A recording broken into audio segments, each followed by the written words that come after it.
Assalamualaikum warahmatullahi wabarakatuh. Perkenalkan, nama saya Anggia Lansari dengan NIM 12880223530 dari kelas 1B Agroteknologi. Dosen pengampu Ibu Siti Zulaiha Nawawi, MSI. Baik, di sini saya akan mempresentasikan mengenai aplikasi kimia dalam bidang pertanian. Aplikasi kimia dalam bidang pertanian. Ilmu kimia adalah salah satu cabang ilmu fisik yang mempelajari tentang susunan, struktur, perubahan materi, dan sifat sebuah benda. Ilmu kimia ini sangat berperan penting dalam bidang pertanian. Salah satu pengaplikasiannya yaitu pengukuran pH tanah. Pengertian pH tanah. pH merupakan kependekan dari potential of hydrogen.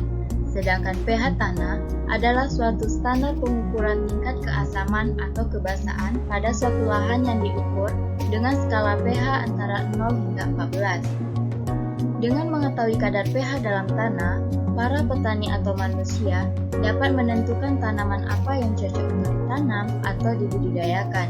Karena setiap tanaman memiliki karakteristik kebutuhan kadar pH yang berbeda-beda.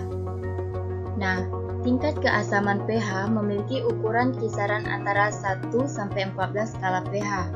Pertama, nilai pH 0 sampai 6 merupakan tanah bereaksi asam. Kedua, nilai pH 7 merupakan tanah bereaksi netral. Ketiga, nilai pH 8 sampai 14 merupakan tanah bereaksi basa.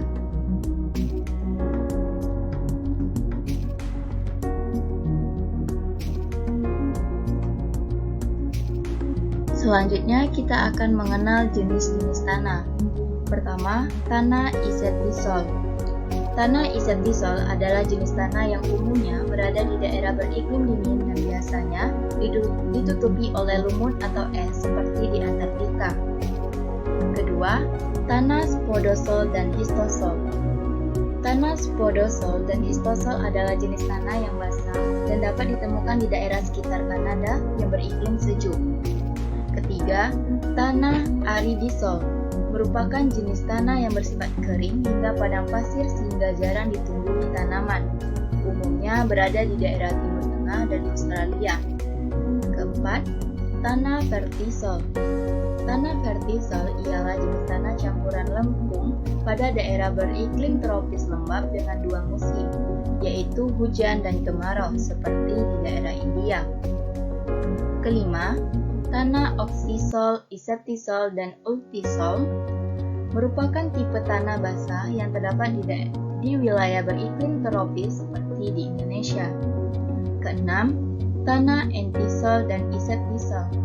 Tanah entisol dan isetisol adalah jenis tanah yang tipis dan berbatu.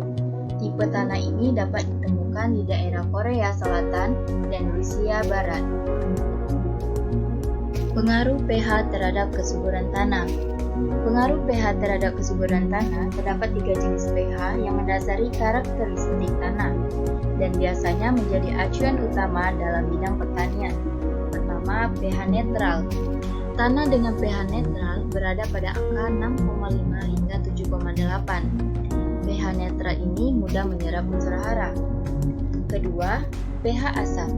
Kadar pH dalam tanah asam biasanya dimiliki oleh tanah gambut yang cenderung mempunyai kandungan hidrogen, aluminium, dan belerang tinggi. Ketiga, pH basa. Tanah dengan pH basa lebih banyak mengandung zat kapur dan umumnya terdapat di daerah pesisir pantai.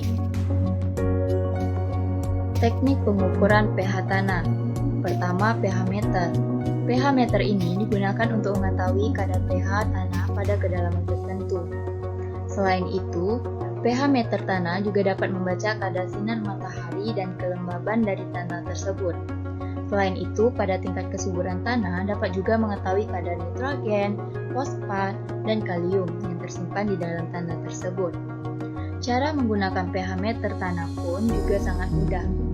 Ujung alat pH meter tancapkan ke dalam tanah dan pegang bagian atasnya.